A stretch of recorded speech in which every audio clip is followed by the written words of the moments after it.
Boss Jay. Yes, sir. May nagtatanong, saan daw ba isasaksak yung HDMI? Saan sasaksak? HDMI. Sakto, dahil ang dahing nagkakamali pagdating dyan na mga newbie. Tara, pakita ko. Ito, lapit mo dito. Kagaya nito, boss, pag system unit mo, merong ganito, tawag dyan is graphics card. Ayan. Kung merong graphics card, syempre, dito mo isasaksak sa HDMI ng graphics card. Pag yung system unit mo naman walang ganyan, kagaya nito, itong system unit na to, pang basic use lang siya, kaya wala siyang graphics card na nakalagay dito. So, ang gagawin nyo, hanapin nyo dito sa likod, HDMI. So, ayan, ito yung HDMI niya.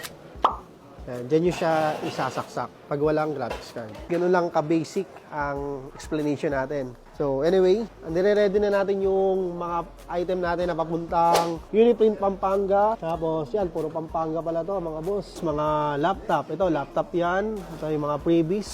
So, lahat to laptop. Yan.